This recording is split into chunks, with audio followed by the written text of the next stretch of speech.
Welcome to my channel, SteveO the Window Cleaner. Today we are going into beautiful Boulder, Colorado and cleaning a 3-story commercial building.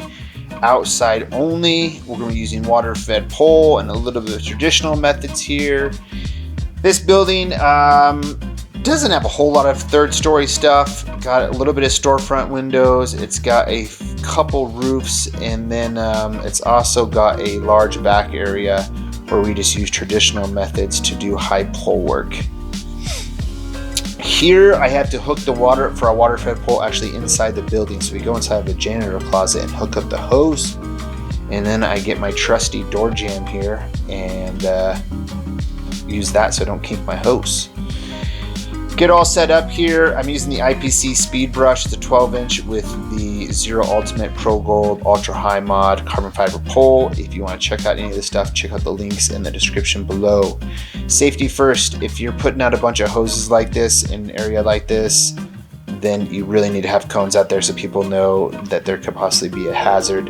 This was, of course, during the time of like the stay-at-home order, so there wasn't many people out. We have been working quite a bit, well, not a whole lot during this, but we've just been trying to get some stuff done.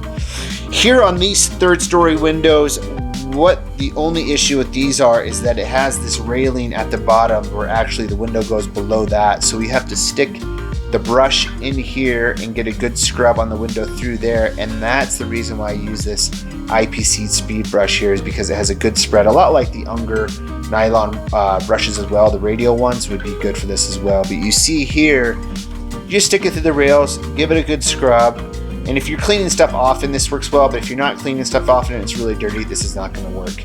And then I always just rinse above the rails. I don't rinse through the rails so that you don't get the dirt on the rails on the window. Finish up the 2nd story. I always just do the top row first, right, and then come back and do my 2nd row. It's just important to let that drip for a little bit so you don't get a bunch of spotting coming from the frames, because the frames usually hold like the most dirt. And I just prefer pencil jets for commercial now. I can see where my water is going. I give a little extra rinse time to make sure I get all the dirt, but I just like it more. This area over here, nothing too complicated. These windows don't have much of a rubber seal, so they don't get weird drips at all.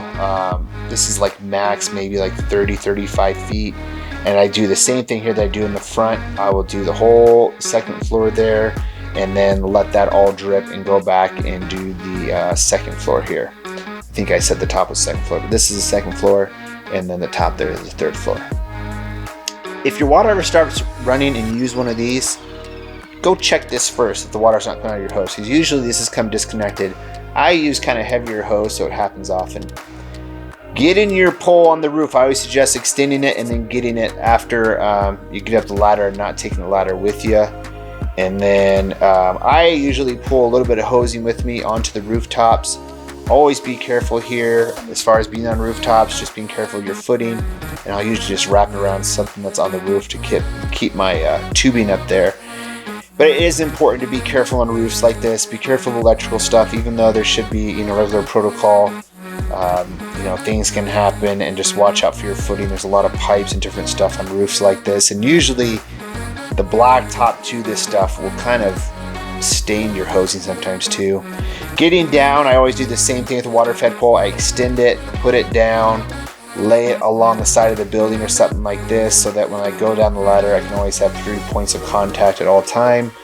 Just good to be safe when doing this, of course, especially when putting a lot of water-fed pole over and all that good stuff. So over on this roof, nothing really different than the other roof, but they have this restaurant that's in the back, built this past year, and didn't notice it till last time because I usually do this back with traditional methods. But that you cannot walk on, so this is where it's really nice to have a water-fed pole and to be able to get that angle. That pretty much ends all the water-fed pole I do at this job. Always pack my stuff up, finish up the lowers up front.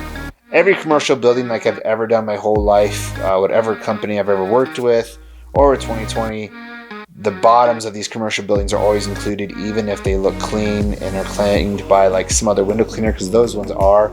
Not this one because it's the interest of the building, but I always take care of them. So here in the back, I think you guys have probably seen me do this before in some videos. I just use traditional methods. There's no good water source back here.